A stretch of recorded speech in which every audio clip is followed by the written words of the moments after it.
Someone tried to manipulate you, and you missed the funniest part. They turned their whole life into a confession and handed it to you for free. You thought it was just a little guilt trip, a tiny push, a subtle nudge. No, it was a documentary, a self-report, a full psychological profile delivered through sighs, half smiles, and carefully chosen words. They were not guiding you, they were exposing themselves. Every phrase they used on you was a mirror they live in. Listen closely. When someone says, "I would never do that to you," what they really mean is, "I do this to people. A lot. I just need you to believe I am the exception." The denial is the admission. The louder they insist, the more you are staring at their favorite weapon. Their panic when you doubt them is not about trust. It is about losing control of the script they have been performing since childhood. You see, manipulators are lazy writers. They recycle the same lines. "After all I've done for you." Translation: I keep score. Every act of kindness was an investment, and now I want my return. You just watched their internal economy in real time. They do not know how to give without a ledger. They cannot imagine generosity that is not a transaction. That one line exposes their entire philosophy of love, loyalty, and worth. Notice how they rewrite history while you are still standing in it. You are overreacting. That means your feelings are interfering with my comfort. You misunderstood me means I am trying to edit the past while the ink is still wet. They are not clarifying. They are vandalizing events. That habit did not start with you. That is how they survived in their family, their school, their first relationships. Gaslighting is not a hobby. It is their native language. Pay attention to the stories they tell about their exes, their friends, their enemies. Everyone ends up betraying me. That line is a confession.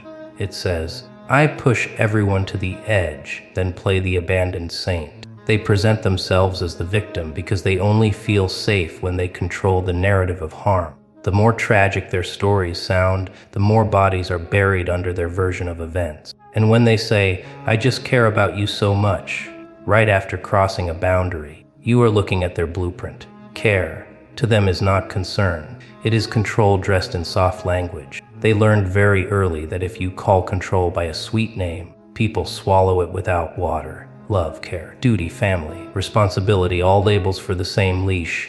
You want to know the funniest thing about manipulation? It is a performance for an audience of one themselves. You are just the prop. They are busy convincing you so they do not have to confront what they already know. I'm not like other people. Yes, they are. They are exactly like the people who hurt them. They just changed the costume and kept the script. Every attempt to twist your perception exposes where they are twisted. When they weaponize silence, it tells you how powerless they felt as a child when no one listened. When they use guilt, it shows you how guilt was used on them until they equated obedience with affection. When they threaten to leave, it reveals the abandonment that still stalks them in every room. They are not original. They are reenacting the same play over and over, hoping for a different ending while using the same lines. Look at how they react when you say, no. That is where the mask slips. A mature person hears no and adjusts. A manipulator hears no and starts negotiating with reality. Suddenly you are selfish, ungrateful, cold, distant, difficult. Stage lights on, costume change. Now they are the martyr, the hero, the misunderstood saint. Your refusal forced them to show the character they always wanted to play, and you sit there wondering if you are the problem. That is the trick. They want you stuck in self-doubt so you do not notice their pattern. The pattern is simple. They only feel stable when you feel unstable. That is the trade. Your confusion buys their comfort. Your overthinking funds their peace. They sleep well because you are awake replaying every conversation in your head. They cannot tolerate clarity. Clarity ruins the game. Ask direct questions and watch them squirm. What exactly do you want from me? They will dodge, joke, deflect, cry. Anything but answer. Because an honest answer would sound pathetic even to their own ears. I want you to carry my emotional baggage while I pretend I travel light. I want you to keep proving I am not as unlovable as I secretly think I am by. I want you to accept less so I can give less and still feel like the good one. You want to know why they talk so much about loyalty? Because they keep testing how far they can push without losing you. If you really cared, you would fill in the blank, ignore your needs, break your boundaries, betray your values. Their definition of loyalty is simple. You agree that my comfort is more important than your integrity. The moment you agree, the moment you bend, they know they own you. At least for a while, they will call it compromise. It is not. It is erosion. Small pieces of you shaving off until you no longer recognize the shape. They do not need to break you in one blow. That would be messy suspicious. No, they prefer a slow grind. A joke that stings but is just a joke. A favor that feels heavy but is not a big deal. A comment that sits in your chest for days while they move on as if nothing happened. Of course, sometimes the mask slips faster. Sometimes they get sloppy. They accuse you of cheating when you are loyal. They accuse you of lying when you are honest. They accuse you of abandoning them while you are still there holding the door open. That is projection. They are telling you what they would do in your position. Their accusations are fantasy. They wish they could treat you the way they fear you might treat them. People reveal more in their fears than in their plans. When they say, "Promise you will never leave me," you are looking at the fracture. Someone left them. Someone walked away while they begged. Someone made them feel disposable. Now every relationship is a hostage situation. They hold you emotionally at gunpoint and call it love. Do not be fooled by the tears. Tears can be genuine. They can also be a tool. Some people learn that crying stops punishment, wins sympathy, and resets the conversation. So they cry when cornered, not because they are sorry, but because they are trapped. Water works as a smoke screen. One moment they are terrifying, the next they are fragile. You are supposed to forget what happened 5 minutes ago and step into the rescuer role. Here is a nasty little truth: manipulators study you. Not with notebooks and charts, with attention. They watch what makes you flinch, what makes you soften, what makes you angry, what makes you guilt-ridden. Then they build a custom script. They do not use the same lines on everyone. They adjust, they fine-tune. That is why you doubt yourself. It feels tailored, because it is. Your insecurities are their user manual. Tell them you are afraid of being alone, and they will threaten distance. Tell them you hate conflict, and they will raise their voice just enough. Tell them you had controlling parents, and they will joke about being your new parent. They do not need mind reading. You hand them the blueprint in every vulnerable moment, and they smile while folding it into their pocket. And yet, the entire time they are exposed. Every move they make is a confession. Their obsession with control shows you how powerless they feel. Their paranoia about betrayal shows you how disloyal they have been. Their constant criticism of others reveals the voice that chews them alive at night. You are watching a person argue with their own reflection and drag you in as an unpaid extra. They cannot stand being ordinary. That is why everything is dramatic. Every disagreement is a betrayal. Every boundary is an attack. Every "I need space" is abandonment. The world revolves around their inner chaos, and everyone else is judged by how well they stabilize. They want you to be a permanent emotional shock absorber. And how do they keep you there? Simple. Intermittent approval, not constant. That would make you secure. They give you affection in small, unpredictable doses. A compliment here, a warm moment there, a flash of vulnerability, then coldness, then silence, then criticism. Your nervous system gets addicted to the rare highs and already anticipates the lows. You are now in a psychological casino. The game is cruel but elegant. You chase the version of them you saw once, the good side, that appears just often enough to keep you hopeful. You tell yourself they are not always like this. That is the trap. Of course, they are not always like this. Even predators need rest. The occasional kindness is not proof of their goodness. It is calibration. It is maintenance. It is how they reset your tolerance and buy more time. You think you are staying because you care. You are also staying because they made you doubt your own judgment. They confused you just enough that leaving feels dangerous. What if I am overreacting? What if I am the problem? What if no one else will put up with me? Notice the pattern. Every question starts with, what if why they have managed to make their behavior about your worth. That is the real trick. They shift the spotlight from their actions to your reaction. Suddenly the issue is not what they did, but how you responded. You cried too much. You spoke too harshly. You shut down. You brought it up at the wrong time. The discussion becomes a trial, but you are the only one on the stand. And while you are busy defending your tone, your timing, your tears, the original offense gets buried. That is the misdirection. The crime disappears while everyone argues about courtroom etiquette. They walk away feeling righteous. You walk away feeling defective. Exact result they wanted. Here is where it gets interesting. You can tell everything about their past by how they fight. Do they mock you when you are vulnerable? Someone mocked them. Do they shut down and stonewall? Someone taught them that silence is power. Do they explode over small issues? Someone made their childhood a landmine field where tiny triggers led to huge reactions. They did not invent these moves. They inherited them. But do not mistake origin for excuse. Pain explains behavior. It does not justify harm. There are people who went through hell and chose not to drag others in. Your manipulator chose the other route. They built a throne out of their trauma and now expect everyone to bow. If you dare say, this is not okay, you are accused of minimizing their pain. Very clever. Their suffering becomes a shield and a weapon. Watch what they defend most aggressively. That is where the rot sits. Talk about their lying, and they say, everyone lies. Talk about their disrespect, and they say, you are too sensitive. Talk about their double standards, and they say, that is just how I am.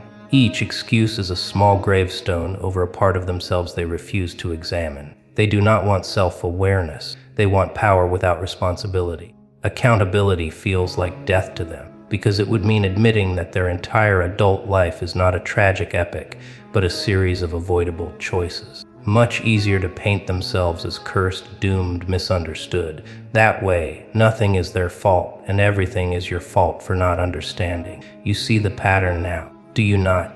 Someone tried to manipulate you, and in the process, they exposed their unresolved wounds, their learned tactics, their fears, their obsessions, their entire operating system. You were busy defending yourself while they were busy confessing. Every accusation, every guilt trip, every twisted compliment was a page from their autobiography. When they said, you are lucky to have me, they told you they feel deeply replaceable and need you to repeat the opposite. When they said, no one else will tolerate you, they projected their own shame. When they said, you owe me, they revealed that they never understood love without debt. When they said, if you leave, you will regret it, they admitted that they regret every person who escaped them. Here is the cruel choice they offer. Stay and suffer with me, or leave and carry the guilt. That is the fork in the road. They design it so either path hurts. Either you stay and slowly lose yourself, or you walk away and spend nights wondering if you were unfair. That is not love. That is a trap engineered by someone who is afraid of facing their life alone. Now, let's talk about you. You are not innocent in this dance, not fully. You ignored the early signs because the attention felt good. You liked being needed. You liked being the calm one, the stable one, the understanding one. Their chaos made you feel purposeful. Of course you stayed. You were also getting something. Certainty, familiarity, a role. You told yourself you could fix them, adjust them, heal them, dress it up however you want. It is still arrogance. You believed you were the exception to their pattern. That is why their manipulation worked. It hooked right into your desire to be special. They said, you are the only one who really understands me, and you melted. That line was not a compliment, it was a contract. The moment you accepted that role, you became responsible for their feelings, their reactions, their stability. Whenever they spiraled, it was now your failure. Whenever they lashed out, it was because you knew better and still triggered them. They promoted you to emotional manager and then fired you every time things went wrong. You see why this dynamic is so sticky. It feeds both egos. The manipulator gets control. The target gets significance. Both get to avoid something. They avoid accountability. You avoid your own emptiness. As long as you are busy fixing them, you do not have to ask what you actually want, what you actually feel, what you are actually afraid of. So when someone tries to manipulate you, and you feel that familiar sting of guilt, that urge to explain yourself, that panic at the thought of disappointing them, pause. That reaction is not random. It is old. It is ancient.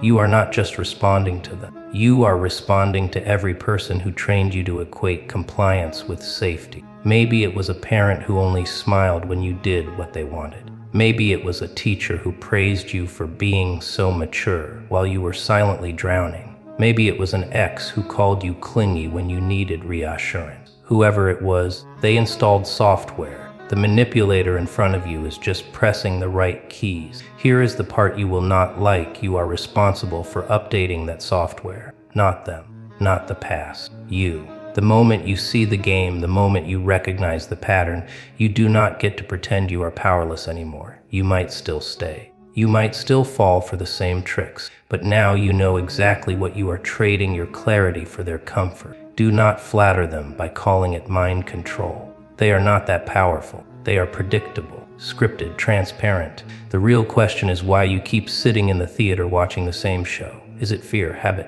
self-hate, a secret belief that misery is the best you deserve? Whatever the answer, that is your life story leaking out. Let us widen the stage. You think this show only happens in private. Entire systems run on the same tricks as your manipulative friend. Companies tell you, "We are a family here," right before they drain you and replace you without blinking. Governments whisper, "It is for your safety," while tightening the leash. Media says, "We are just informing you," while feeding your fears on a slow drip. The techniques scale. The psychology stays the same. Notice the patterns. Manufactured urgency. Limited time offer. Act now. Last chance. That is the same panic your manipulator creates when they say, "If you do not answer right now, we are done." They want your nervous system activated so your critical thinking shuts down. Fear is a shortcut button. Push it, and people move without asking where they are going. Then there is flattery. You are not like the others. Brands say it. Politicians say it. Manipulators say it. They tell you that you are special, smarter than the crowd. And to prove it, you must pick their product, their cause, their side. They do not ask you to think. They ask you to demonstrate identity. Buying becomes belonging. Obeying becomes personality. And you participate. You show the world what hurts you by what you post, what you like, what you complain about. The platforms harvest your triggers the way manipulators harvest your secrets. They build systems that know when you are lonely, when you are angry, when you are bored. Then they nudge you. Buy this, watch that, hate them, envy those. A human-sized game played by machine-sized players. The workplace is no different. Your boss calls exploitation passion. One need team players. Translation. One need people who will tolerate disrespect and call it dedication. Coworkers who gossip about everyone else will eventually gossip about you. The colleague who loves to play the hero in every crisis probably causes half of them. Control freaks hide behind responsibilities. Cowards hide behind policy. Narcissists hide behind vision statements. Even your heroes manipulate you. Influencers, thought leaders, self-help gurus. They present themselves as guides on your journey. But notice the formula. First, they tell you what is wrong with you in a very specific way, so you feel seen. Then they tell you it is not your fault, which feels relieving. Then they offer a solution that funnels attention, money, or loyalty back to them. They give you meaning so you do not notice the strings. Here is the punchline: everyone manipulates, and everyone is manipulated. The difference is awareness. Are you choosing your moves, or are you just reacting to pressure points someone else found? When you guilt a friend into spending time with you, how different are you from the person who guilts you into staying in a toxic mess? Your methods might be softer, but the engine is the same. I am uncomfortable, you must adjust. So no, you are not separate from this. You are not the noble victim surrounded by villains. You manipulate too. You downplay your feelings to avoid conflict. That is manipulation.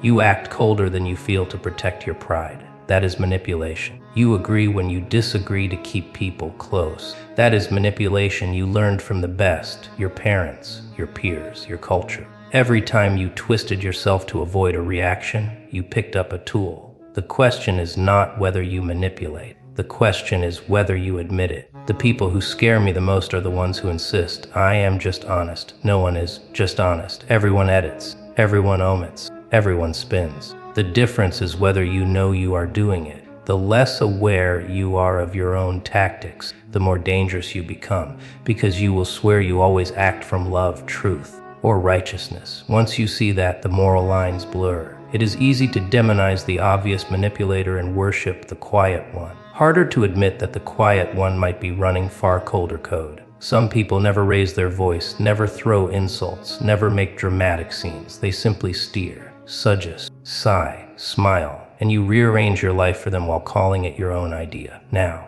because someone tried to manipulate you and accidentally exposed your entire life story too. Look at what you tolerate. That is your biography. Look at what you excuse. That is your belief system. Look at what you chase. That is your childhood. You think you are dealing with them. You are arguing with ghosts. Their guilt trips echo voices that are not even in the room anymore. And here is the final joke. Once you can read manipulation, once you see how every tactic is a confession, the world gets much quieter and much louder at the same time. Quieter because their words lose their spell. Louder because you can hear your own. You no longer ask, why are they doing this to me? You ask, why am I still here listening? Someone tried to manipulate you. They exposed themselves. They exposed you. The only question left is very simple, very sharp, and very inconvenient now that you have seen the script. Are you still going to play your part?